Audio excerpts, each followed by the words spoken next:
The valley of Badon, a clinging, grimy mist wraps itself around rough hummocks of waterlogged ground at the bottom of a steep side valley. To the east, the flank of Minid Badon rises up, its saddle-backed peaks lost in the fog. To the west, the slope of Waun Goch, the Red Heath. This is not the first time blood has been spilt on this land. The Saxons must pass through this vale from the north. You have come into the valley from the south. The land is broken and treacherous, hummocks of solid ground riven by concealed streams and dark mire. The leaders of your troops stand before you. "Well, Warwinder," says King Aaron with a smile, "what are your orders?" More quietly he adds, "We have a good-sized force here, with all these allies, but it does make it harder to hide what we're doing. Be careful. Split the men into small rowing groups. Let them use the land to ambush the Saxons and pull away quickly whenever they get the chance. Or form up our warriors to act as bait. Let's get the Saxons bogged down in the mire, attacking our men, and then attack them from the sides with the reserves." I guess the best choice is the middle one, because the last one is one force united. We smash them apart with weight of numbers.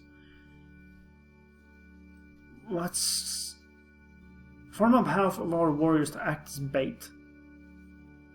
I think this is the best choice. You split your force in two. The main force stays very visible in the middle of the valley floor. The other troops scatter and go to ground on either side of the valley, as hidden as they can be. You, as war leader, are with the main force. The men are restless as you wait for your enemies. It begins swiftly. Through the mist, the Saxons pour into the upper valley like a flood of ants, eager to find something to consume. The Saxon scouts swiftly spot your banners, and you can see discussion among them. It's as if they're gathering the courage to strike. For a moment, it seems as if this will be easier than you thought, but only for a moment. And then the bulk of the Saxon force emerge from the mist at the valley's head, a wall of metal, leather and wood. You hear chanting, cursing, the roar of insults, their warriors working themselves up into a frenzy. "Here they come," murmurs Emrys from beside you. The massive force starts to advance, gathering speed, forming into an arrowhead to break your lines. They push forward relentlessly, despite the broken landscape, a slow, implacable march. You can pick out individual faces, scattered, pale-eyed, determined. And then, 100 feet from your lines, they surge forward with a roar and tear towards your troops. Thrown axes and arrows scatter some of your men. Then the vanguard hits. At their head, you see a knot of tall, flaxen-haired warriors. In their center strides Cedric, face grim. They plow through the mud and mire by sheer brute strength and will, great axes rising and falling. A roar goes up from the right flank as you see King Gorlas's men burst from their concealment and throw themselves at the foe. The Saxon advance slows, staggered, surprised. Moments later, on the left flank, you hear King Cadell shout and his warriors hammer into the Saxons from the side. In shock, the Saxons charge, and you are able to take a breath and push forward with your own force. You surround them on three flanks now, and if you can just hold them there. But a shout goes up from Cedric, and the Saxon front line rolls forward through your men, axes cutting. Then a roar goes up, and it turns into a full-blown charge. You find yourself hand to hand amongst the fray. Well, this does not look good. You push your men forward through the struggling bodies, cutting right and left, making a gap. Saxons fall, Britons fall, but you have slowed their advance. The Saxon pace falters, and the reeds start to darken with blood. And then the hammer blow strikes. A great shout goes up from your troops as your reserve slam into the Saxons from the left flank. They'd been concealed in a low-lying hollow, and are no doubt soaked to their skin but they poured their rage and frustration into their attack on Cedric's men. You see the big Saxon look around wildly. There's a shock on his face. You press forward into the fight. It's a bloody work. You're learning, and learning fast, that a carefully planned order of troops on a field means nothing when you're in the middle of mud, blood and chaos. You can't see who's moving where. You have no idea where any flank is, nor yet who has the upper hand. Emrys is beside you. He grabs her arm. There, look, Aaron! You can see the king making quick, snake-like strikes with his spear, holding his shield high. His bannermen around him as they force a route towards Cedric. You see Aaron hurl words at the Saxon leader as the two meet, but you can't hear them over the noise. There's parting of the throng. Space is made between the two, space to fight. Oh god, no, I think Aaron is gonna die. And that guy is the one that I liked, really. Aaron throws off his fur cloak, hefts his shield, and steps forward, spear at the ready. Cedric's axe swings around in a deceptive double loop, brutally fast. The first impact smashes the spear wide. The second hacks a good 6 inches into Aaron's shoulder. You don't hear the snap of a bone, but you see the look on the king's face. Blood spurts. The Saxons cheer as Aaron falls to the ground. They renew their assault. The world collapses into a narrow, focused view of rain, mud, blood, and flashing metal. You duck, parry, knock spears aside. You feel an arrow cut your cheek. Your sword plunges into flesh, spilling gore across the field. Your hands are red to the elbow. You have been forced away from Cedric. You find yourself facing a pair of tattooed men who could be twins. Tall, fair, well-muscled, faces and necks painted with blood. Each is armed with a short spear and an axe, and it's all you can do to stay alive. They're too much for you. You find yourself stumbling backwards, blood oozing from a painful gash to your ribs. Then a shout goes up around you. Arthur! Arthur! The Saxons are pushed away from you in a sudden onslaught. You recognize none of the men around you. One slaps you on the back. Good to see you upright. It's Malcolm, the man you rescued from the snow in Lothian. I heard you were having a feast and didn't want to miss it. Brought some friends. You are most welcome, you manage. Then everything slows. It's as if you've run into Triacle, as if something's binding your arms. You see Malcolm's shocked look. You see the same look on the faces of men around you. Faces whiten, swords drop from nerveless hands. You look up, and then you see him. Cynric stands in the heart of the Saxon throng, his companions around him, his head lowered, his arms raised as if pushing against a great weight. You see the glitter of his black eyes. The weight settles on you, crushing your breath. You can feel men falling back. Sorcery, gasps Emrys. Fight it, Arthur, you can rally them. I raise Ambrosia's banner. I'll raise a battle cry. I'll lead by example and try to charge into the foe. I'll invoke the name of God. I'll call on the old gods.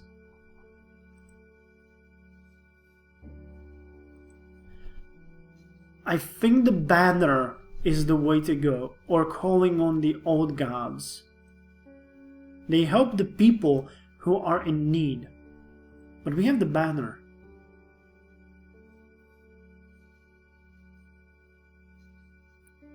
I'll raise Ambrosia's banner. You turn with agonizing slowness and seize the banner from the man next to you. As your fingers touch the haft, you feel lighter. As you raise it, you suck in air and give a great shout. Gwynedd! With the air leaving your lungs, the weight is gone. Gwynedd! You shout again. Ragged cries go up around you. Pendragon! Comes the shout. The Pendragon for Gwynedd! It's enough. You see a black look of fury from Cynric as your men turn and stand firm. There's a gap in the fighting, a moment's pause, as you dispatch an opponent and kick him off your blade. Oh god, this is a massacre. In front of you stands Cynric, claws dripping gore, long braid writhing around his shoulders almost as if it's alive. Your eyes meet. There's nothing human in them, not anymore, just deep voids, holes into emptiness. As you start towards him, the nothingness grows, settling like a chill in your limbs, sapping your strength. He smirks, raising his hands and curling in his fingers. You can feel their pull on your tendons. The same dark wave draining the will from you. The same source's power, but this time it's solely focused on you. No!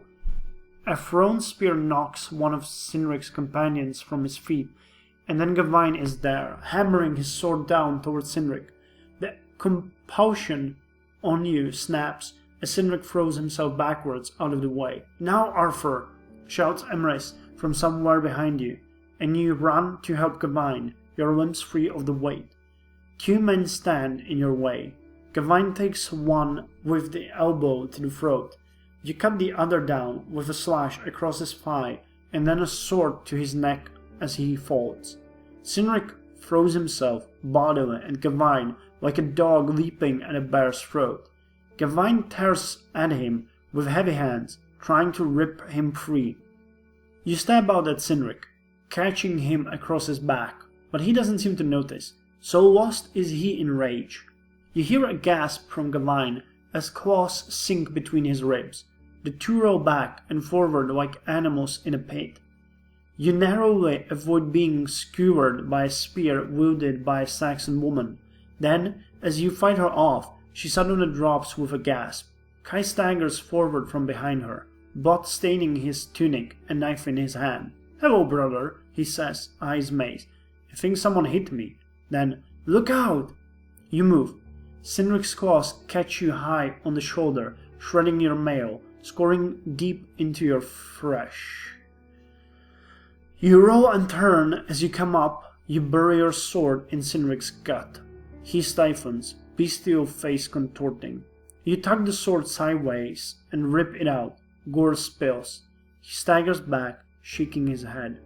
Then Gawain's blade bursts from the front of his chest. His black eyes glaze over and his mouth goes slack. The cry goes up. "He's dead! Cynric is dead!" I can't believe we did it, finally. Achievement unlocked. Wolfsbane. Halt! Hold!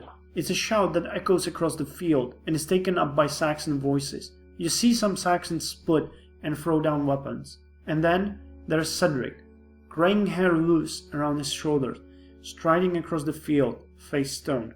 Others fall back to allow him to pass. Britons turn to look at you, uncertain what to do. The old warrior plants his axe in front of you. This is no surrender, no bowing of the knees. This is a proud man. He looks down at his son. "He lives yet," says Emrys softly, "but there is no saving him." Cedric nods his head. You catch a moment where there are tears in his eyes, but he blinks them back. He looks directly at you.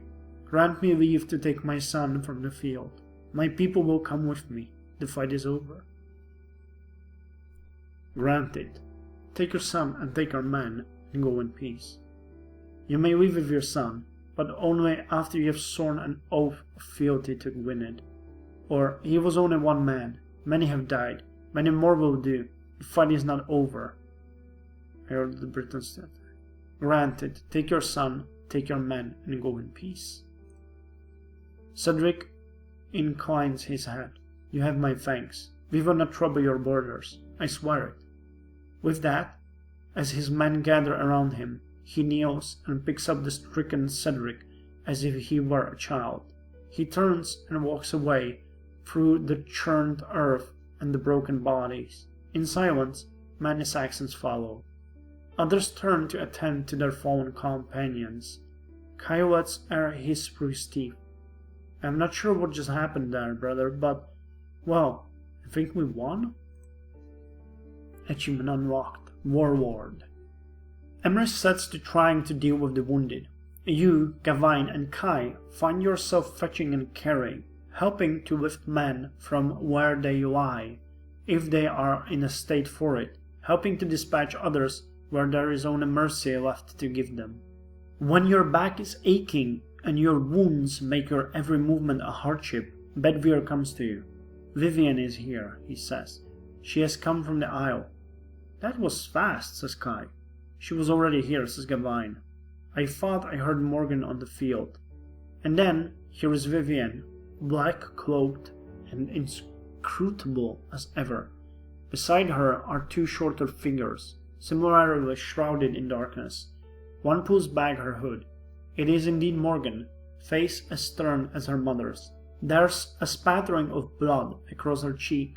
She doesn't meet your look. She seems pale, exhausted, and ill at ease. It is time, King Arthur, says Vivienne. The kings named you Pendragon of Britain. For better or for worse, you are the Pendragon. In this hour, we need leadership, and the command is yours. Gawain claps you on one shoulder. Come on, my king, he says. Let Emrys take a look at these wounds. There is much to do. The ceremony is a brief one. This we will repeat at the welcoming of spring, says Vivienne, when the summons are carried to all the kingdoms, when we have time and leisure for feasting. But for now, it is a simple thing. We must have a high king, and so each king here will swear fealty to you now. And it is that simple. Geraint is obsequious in his rush to pledge Demonia to you. King Gorwaz has a wry smile for you. My liege, he says, and then, Ingerna would be proud, I think. King Duncan is expansive in pledging you his spears. King Cadell gives a brief sermon on the importance of tolerance between different religions, and offers to send his own personal priest of Christ to aid in the spring festival. And then it is done. Vivienne blesses you in the name of Bran, the Watcher, and the Raven. Welcome, she says. Welcome, Arthur Pendragon. So here we are, says Kai, looking round at the rest of you. You follow his gaze. Morgan holds your look with a mix of exhaustion and sadness. She has her hands clasped across her stomach. You can see the slight swelling there now. You look up and see the rueful twist at the corner of her mouth. So, Arthur, you have come a long way, Pendragon of the Britons. Ambrosius would have been proud, but I do not think he would have been surprised.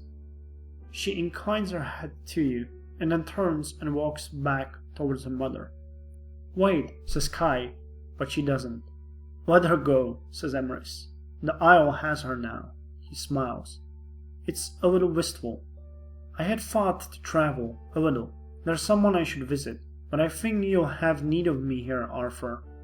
Gawain meets your eyes. Above the neckline of his tunic, you can see bruises. There are cuts on his arms. One ear is bloody, and the knuckles of his right hand are swollen. Lines of sweat run down from his hairline, and there are dark circles under his eyes. He gives you a tired smile, and then a nod. You will be staying. And then there's Kai. He looks at you, expression doleful. As for me, I'm off. There's this girl and... Then he grins. No, don't worry, brother. I'll be here as long as you are here. But everyone keeps saying there's a lot of work to do. But I reckon we have earned ourselves a night off. I've got an idea. And under the paltry cover offered by the trees of a small corpse, Cedric of Wessex kneels in the mud. Before him is his son, Cynric. The young man is trying to talk, but has barely any breath left to speak. Cedric kneels over him like a stone statue, offering no comfort, offering no words. He just listens, and he watches the dying man's eyes as the darkness drains from them. A short distance behind him, the remnants of his warriors gather. No one speaks. They have started a small fire, and one man has killed a rabbit and is making a simple broth. They are tending their wounds and cleaning their gear and waiting for their war. After a time, the whispered words run dry. Cedric doesn't move for a time. Then finally he stands and his shoulders straighten.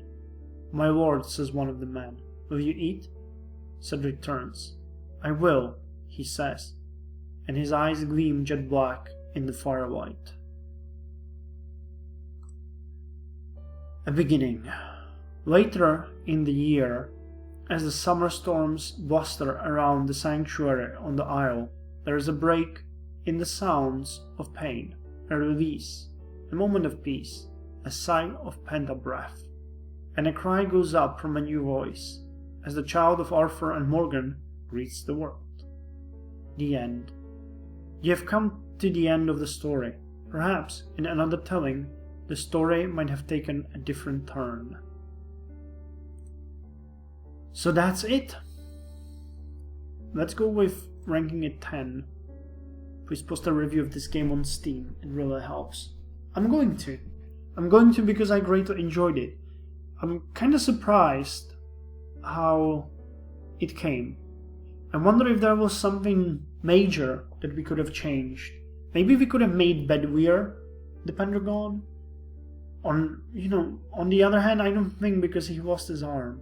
Maybe we could have saved Uther. I don't think so, that's impossible.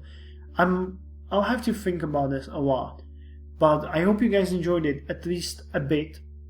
I enjoyed it greatly. It was a great story, and I'm very thankful to the person there was several of you that recommended this game to me.